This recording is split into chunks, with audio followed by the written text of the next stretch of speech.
አጥፍቻለሁ፣ እባክህ ይቅርታ አድርግልኝ። ከስተትሽ እንደማትማሪ በምን እንደማታውቂያለሽ አምጥተሽ ይቅርታ ስጠይቂ። እሺ ምን ላድርግ? ቤቱን ለቀሽ ውጪ። ሰው በስራ ፈትነቱ እንጂ በስራው መሸማቀቅ አይችልም።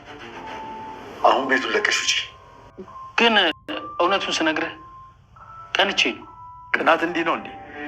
በዚህ ልክ ለመናገር ከቀና የራስ ሴት ብትሆን ትደባደብ ነበር። አዎ ይሄ ደግሞ ስሜትን አለመቆጣጠር አለመብሰል ነው። አዎ ልክ እንደታተውት ካሌብ ገሎ ማዳን አለ እንዴ? ሁሉ ጊዜ እያቆሰልክ ይቅርታ የምጠይቀው? የሰማሁት ነገር ነው። ካሌብ ተዳራን ካለ ገና በልጅነት ያስገድዶ የደፈረኝን ነው። አብረንም ኖርን ካለ ደግሞ በግድ ጠልፎ ያስቀመጠኝ። አዝናለሁ ትሁት። አዎ እዚህ እንድታዘንልኝ ይገባል። ምክንያቱም ገና ቆስሎ ያልዳለም፣ እስካሁን ከህመም ያልበረታውም። እሺ ልክ ነሽ ትሁት። የማሳዝን ሰው ነኝ። ለሁሉም ነገር አንቺን መጠየቅ ነበረብኝ። አንቺን ሳልጠይቅ አሳዘንኩሽ። ነገ ከነገ ወዲያ ወሬ መወራቱ አይቀርም። አንተም ትሰማዋለህ። ከዚህ በባሰ ነገር ትቀበለኝ ነው? ደግሜ ያልሞክረው። ካሌብ የምታዘኝ ስራ አለ? ሲጀመር ከዚህ በኋላ እኮ አንቺ ሰራተኛ ነሽ። ዶሮን ሲያታልሏት አሉ። አንዳንዴ ምን እንደዛ አስብና ከፍ ዝቅ ስታደርገኝ ቦታ ትዝ ይለኛል። ትሁት እኔ ልብ ውስጥ ቦታሽ ከምታስቢው በላይ ነው። የቤት ኪራይ እንዴት ነው የምትከፍለው? እንዴት ነው የምትኖረው? ግን ምንም ነገር ማድረግ እንደምችል ማየት ከፈለግሽ አሁን ተከታይኝና የተንደላቀቀ ኑሮ ላሉሽ። ሲያዩት ያላማረ ሲበሉት ያቅራል አሉ። እስኪ ተወኝ ወደዛ። ትሁቴ ሁሉም ነገር እኮ በዚያ ያቀጥላል። አንድ ቀን ወይ በፍቅር አሊያም ደግሞ በግድ ከኔ ጋር ትሄጃለሽ። እስኪ እናያለና። ያው እንግዲህ ሽማግሌ ምንም እንዳይሆን ከፈለግሽ እንዳትጨርስ። እሱን እኮ ነው የምልሽ። ከኔ ጋር ጨርስ። ወደ እነሱ ስለሄድክ ምንም የሚፈጠር ነገር የለም። ትጣለኝ ዳኒ እባክህ። እሺ በቃ ቤት እኮ ይሄ ነው። ሁለታችሁም ተስፋ አትቆርጡ፣ ግን ተስፋ የላችሁ። እንዳትረሳ ትለምነኛለህ። ከፈጣሪ በቀር እዚህ ምድር ላይ ማንንም ለምኛለሁ። እሱ እንዲንበረከኩልኝ የማደርግበት መረጃ አግኝቻለሁ። ምንድን ነው ደግሞ? አንቺ አሁንም ተንኮል ላይ ነሽ እንዴ? እና ምን ላድርግ? ያለኝ የምመነዝረው ገንዘብ ሳይሆን የምመነዝረው ተንኮል ነው። እሺ ቲና፣ ምንድን ነው? ትልቅ ሚስጥር አለኝ። እሱ ታወቀ ማለት ትልቅ ቦምብ ፈነዳው ማለት ነው እኮ። ምንድን ነው? ሶስት ልጅ አላት። ቴና በስተመጨረሻም እንግዲህ ለአንዴና ለመጨረሻው ከሽማግሌውና እንዲሁም ደግሞ ከነቃሊብ ቤት ወጥታ ሄዳለች ማለት ነው። ያስወጣቻት ወይንም ደግሞ ውጭ ብላ እንዲሁም ደግሞ ልብሷን የሰጠቻት ራሷ ትሁት ነች። ይህ እንዲሆን እያደረገው ደግሞ ሽማግሌው ነው። በጣም ብዙ ነገሮችን በድላሻለች፣ አድርጋሻለች። ስለዚህ ላንችም መበቀያ ይሆናል በማለት እንግዲህ ከዚህ ቤት ያው ቴና እንድትወጣ ሆኗል ማለት ነው። ቴና እንግዲህ ከቤት እንደወጣች ቀጥታ የሄደችው አቶ ተመስገን ጋር ነበረ። አቶ ተመስገን ጋር በመሄድ ደግሞ አቶ ተመስገንም እንደዚው አባሯታል ማለት ነው። አቶ ተመስገን ሲያባራት ጎዳና ላይ ነበር የወደቀችው። በነገራችን ላይ በጣም አሁንም እንደዚህ ሆና ወታ ይብን ተንኮል እያሰበች ትገኛለች። አቶ ተመስገን ሲያባራት ደግሞ የደወለችው ከዳኒ ጋር ነበረ። ያው ዳኒ ጋር ለጊዜው ግን ያው ብዙ ነገርም ብታደርግም ግን ላንተ ትቀርባለች። ስለዚህ ማስጠጋትህና ከአንተ ጋር ማድረግ ጥሩ ነው፣ ግን ደግሞ ያን ቤት ለሷ ለቀህ አንተ ሌላ መከራየት አለብህ በማለትም ትሁት ዳኒን መክረዋለች ማለት ነው። ስለዚህ ቲና በስተመጨረሻም የተጠጋችው ከማን ጋ ነው? ከዳኒ ጋ ነው ማለት ነው። እና ከዚህ ቤት በመውጣቷ ሽማግሌው እጅግ በጣም ደስ ብሎታል። ይሁን በጣም የቀለለ ነገር አለ በማለት ደስ ብሏቸዋል ማለት ነው። በነገራችን ላይ ይህን ቃሊብም እጅግ በጣም ደስ ብሎታል ከቤት ስለወጣች ማለት ነው። ሌላው እንግዲህ ቃሊብ በባለፈው ፓርት ላይ አጥፍቶ ነበረ። ምክንያቱም ያው አቶ ተመስገን በተናገረው ቃላቶች ማለት ነው ትሁት የድሮ ሚስቴ ነች በማለት የኔ ነች የግሌ ነች ስላለ ከቅናት ተነሳስቶ መጥቶ ማለት ነው ትሁትን ተናግሯት ነበረ። በተናገረው ቃላቶች ደግሞ ትሁት ተናዳ ስለነበረ እንዲሁም ደግሞ ሽማግሌውም ተናዶበት ነበር በቃሊብ ማለት ነው። አባቱንም ይቅርታ ጠይቋል። እኔ እኮ ስለ ቀነሁ ነው እንደዚያ እየተናገርሁት አባዬ እንጂ ለሌላ ፈልጌ አይደለም በማለት እንግዲህ ተናግሯል።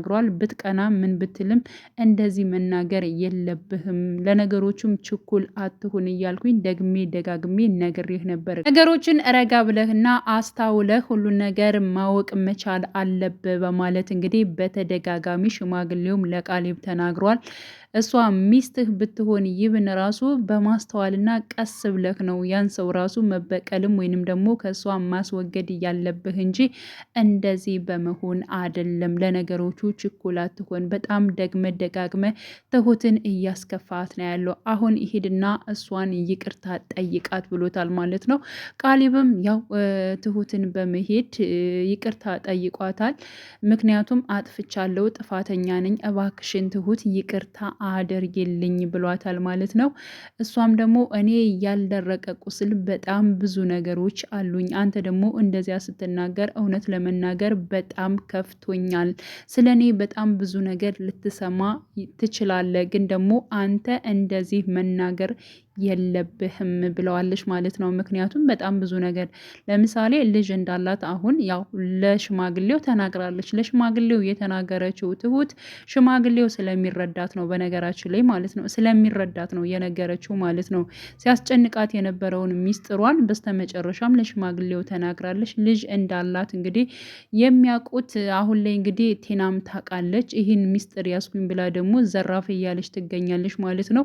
ያው ይህን ሚስጥር ደግሞ ሽማግሌው አስቀድሞ ያውቀዋል። ደስ የሚለው ነገር ማለት ነው ቃሊብ ይህን ሚስጥር አልሰማም። ይህን ሚስጥር ሲሰማ ደግሞ ይደነግጣል ማለት ነው። ምክንያቱም ያው ትሁትን ስለሚወዳ ስለሚያፈቅራት ለራሱ ማድረግ ስለሚፈልግ ማለት ነው። አቶ ተመስገን እንግዲህ ትሁትን ብሎ የመጣው በመጀመሪያ እንግዲህ በልጅነቱ አስገድዶ ለራሱ ስላደረጋት ወይንም ደግሞ በልህ ከቤቱ ስላስቀመጣት ለብዙ ጊዜ ማለት ነው ከቤተሰቦቿ ርቃ እንግዲህ ወደ አዲስ አበባ የመጣችው ትሁት አሁን ላይ ኑሮዋን ለመኖር እንግዲህ ሰው ቤት ሰርታ ማለት ነው ራሷን ለመቀየር ባለችበት ሰዓት እንግዲህ ከዚህ ግለሰብ ርቃ እየኖረች ባለችበት ሰዓት ነው እንግዲህ መጥቶ አቶ ተመስገን ወስዳታለሁ የሚለው ማለት ነው። እና አሁን ላይ ትሁት ለቃሊብ አስጠንቅቀዋለች። ከዚህ በላይ ስለ እኔ ልሰማ ትችላለህ፣ ግን አንተ ደግሞ በሰማኸው ልክ መናገር የለብህም እባክህን፣ እኔ ቁስሌ አልደረቀም ብለዋለች ማለት ነው። ስለዚህ አሁን ላይ ከማንም ስለ አንቺ መስማት አልፈልግም፣ አውቃለሁኝ፣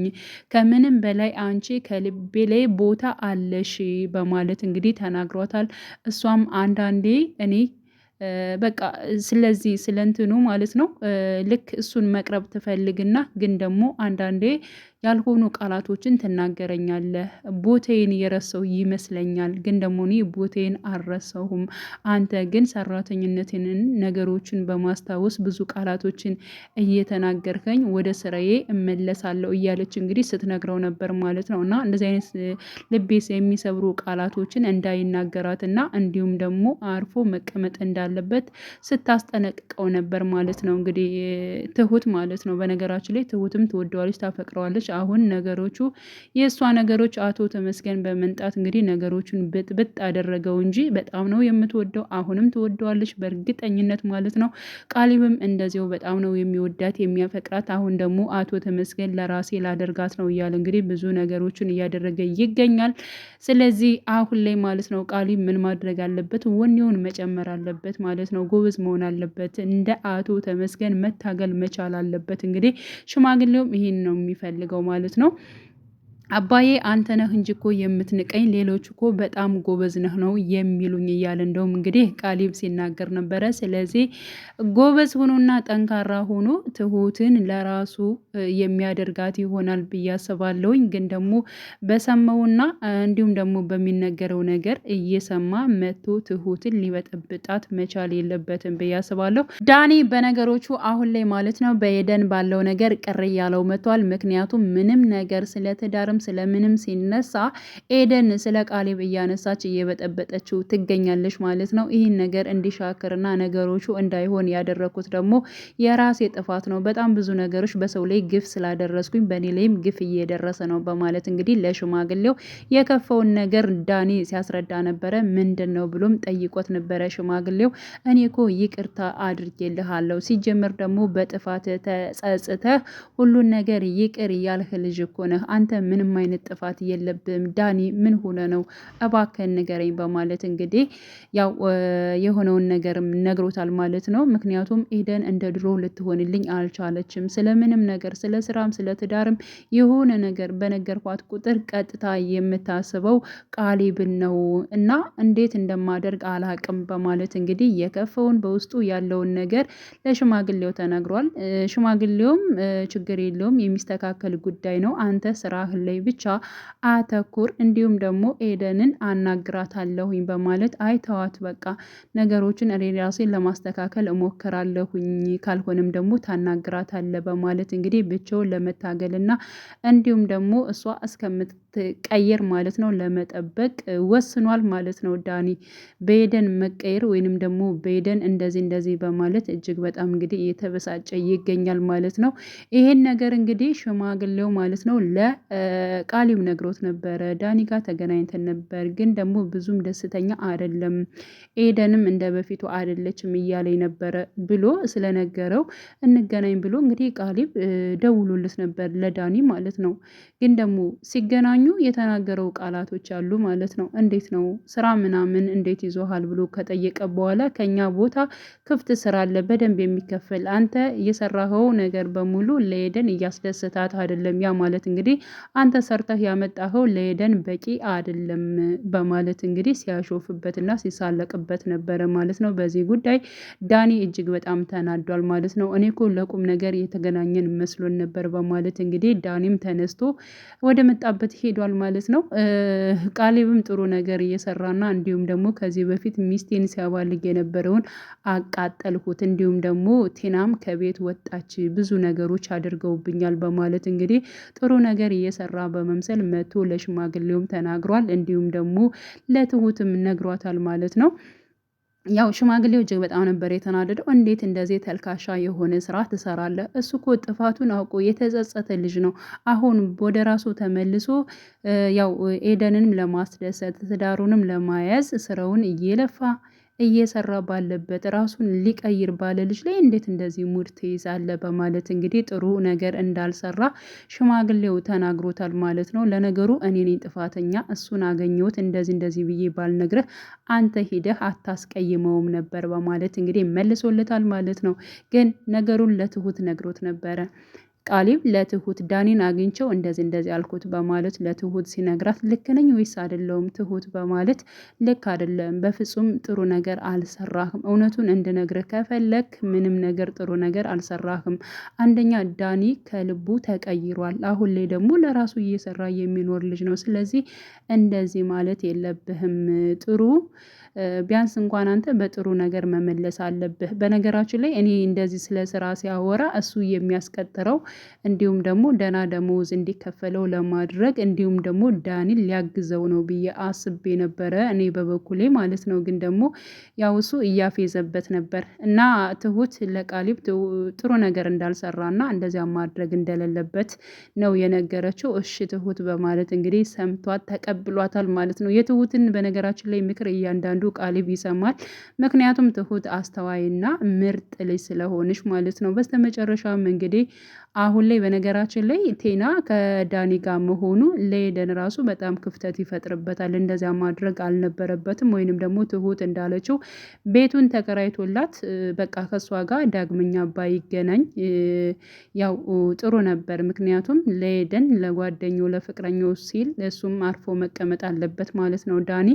ግን ደግሞ አሁን ላይ ተንኮለኛዋና እጅግ በጣም አስቸጋሪዋ የሆነችው ቲና ሚስጥር አለኝ፣ ከባድ ሚስጥር አለኝ በማለት እንግዲህ ትሁት ልጅ አላት ብላ ለዳኒ ስትነግረው ዳኒ ያው ለመጀመሪያ ስለሰማው ደንገጥ ብሏል። ግን ደግሞ ይህ ነገር ምንም ማለት ነገር አይደለም፣ ያለፈ ህይወቷ ነው ማለት ነው። ያለፈ ህይወቷ ደግሞ ምንም ነገር ቃሌብ እሷን ከመውደድ ወይንም ደግሞ እሷን ከመፈለግ የሚያግደው ምንም አይነት ነገር አይፈጠርም ማለት ነው።